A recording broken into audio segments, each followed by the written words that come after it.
दोस्तों, जैसा कि आपको पता होगा, हाल ही में एनसीईआरटी द्वारा कक्षा 6 से 12 तक के सिलेबस में 30% कटौती की है। इस कटौती के बाद हमारा सिलेबस क्या है, यदि आपको भी जानना है तो वीडियो के साथ बने रहिए। नमस्कार दोस्तों, मैं चेतन और आप देख रहे हैं पाइथन क्लासेज यूट्यूब चैनल।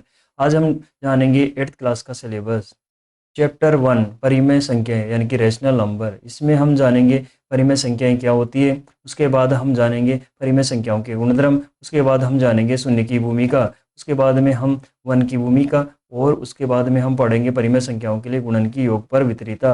उसके बाद में हम प्रश्नावली के सवाल करेंगे। नेक्स्ट चैप्टर नंबर 2, इसमें हम linear equation in one variable यानी कि एक चर वाले रैखिक समीकरण, इसमें हम जानेंगे चर क्या होते हैं। उसके बाद में हम पढ़ेंगे समीकरण व रैखिक समीकरण क्या होते हैं। उसके बाद में हम पढ़ेंगे समीकरण को हल करना जब दोनों ही पक्षों में चर उपस्थित हों, समीकरण को सरल रूप में बदलना। Next chapter number 3, understanding quadrilaterals यानी कि चतुर्भुजों को समझना। इसमें हम जानेंगे सरल वक्र व बंद वक्र क्या होते हैं, बहुभुज क्या होते हैं। उसके बाद में पढ़ेंगे बहुभुजों का वर्गीकरण। उसके बाद हम पढ़ेंगे विकर्ण क्या होते हैं। उसके बाद में हम पढ़ेंगे उत्तल और अवतल बहुभुज क्या होते हैं। उसके बाद हम पढ़ेंगे सम तथा विषम बहुभुज क्या होते हैं। उसके बाद में हम पढ़ेंगे एक बहुभुज के बाह्य कोणों का मापों का योग। उसके बाद में हम पढ़ेंगे चतुर्भुजों के प्रकार। उसके बाद में हम पढ़ेंगे समांतर चतुर्भुज के अवयव। उसके बाद में हम पढ़ेंगे समांतर चतुर्भुज के कोण व विकर्ण।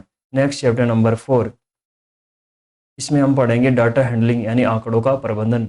इसमें हम जानेंगे आंकड़े क्या होते हैं। उसके बाद में हम पढ़ेंगे आंकड़ों का संगठन। उसके बाद में हम पढ़ेंगे आंकड़ों का वर्गीकरण। उसके बाद में हम पढ़ेंगे वर्त आलेख या पाई चार्ट। उसके बाद में हम पढ़ेंगे संयोग और प्रायिकता।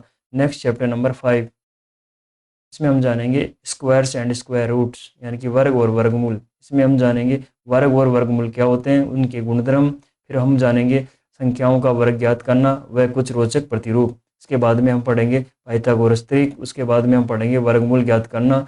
और उसके बाद पढ़ेंगे हम अभाज्य गुणनखंड विधि द्वारा वर्गमूल ज्ञात करना। और उसके बाद हम पढ़ेंगे भागफल विधि द्वारा वर्गमूल ज्ञात करना। उसके बाद हम पढ़ेंगे दशमलव का वर्गमूल।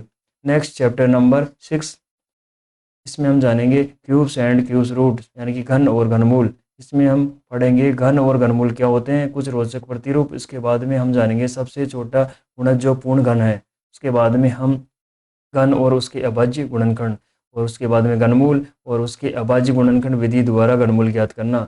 नेक्स्ट चैप्टर नंबर 7, इसमें हम जानेंगे कंपेयरिंग क्वांटिटीज राशियों की तुलना। इसमें हम पढ़ेंगे अनुपात एवं प्रतिशत का स्मरण। फिर हम पढ़ेंगे भट्टा कैसे ज्ञात करते हैं। उसके बाद में हम प्रतिशत में आकलन। और फिर हम पढ़ेंगे बिक्री कर ज्ञात करना। नेक्स्ट हम पढ़ेंगे चक्रवृद्धि ब्याज। फिर हम जानेंगे चक्रवृद्धि ब्याज के लिए सूत्र का निगमन करना।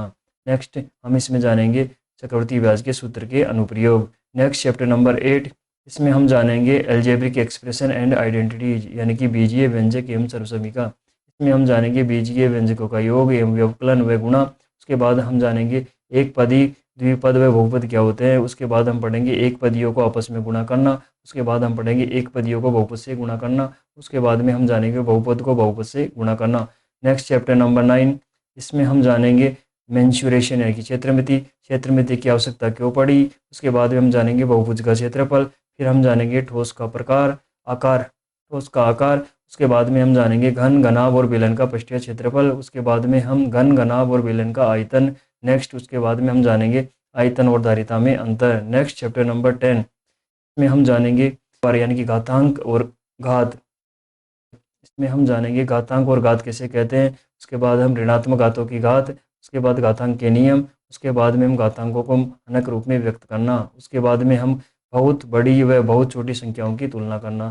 नेक्स्ट चैप्टर नंबर 11, इसमें हम जानेंगे डायरेक्ट एंड इनवर्स प्रोपोर्शन यानी कि सीधा और प्रतिलोम समानुपात। इसमें हम जानेंगे समानुपात किसे कहते हैं। उसके बाद समानुपात की आवश्यकता क्यों पड़ी। उसके बाद सीधा और प्रतिलोम समानुपात। नेक्स्ट चैप्टर नंबर 12, इसमें हम जानेंगे फैक्टराइजेशन यानी कि गुणनखंड। इसमें हम जानेंगे गुणनखंड किसे कहते हैं, प्राकृत संख्याओं के गुणनखंड, पदों को पुनः संबंध द्वारा गुणनखंड। इसमें हम जानेंगे सर्वसमीकाओं के प्रयोग द्वारा गुणनखंड ज्ञात करना। उसके बाद हम x+a x+b के रूप में गुणनखंड। और उसके बाद में हम बीजीय व्यंजकों का विभाजन। Next chapter number 30, introduction to graph आलेखों से परिचय। इसमें हम जानेंगे आलेख क्या होते हैं। उसके बाद हम रेखा व आलेख और उसके बाद में कुछ अनुप्रयोग।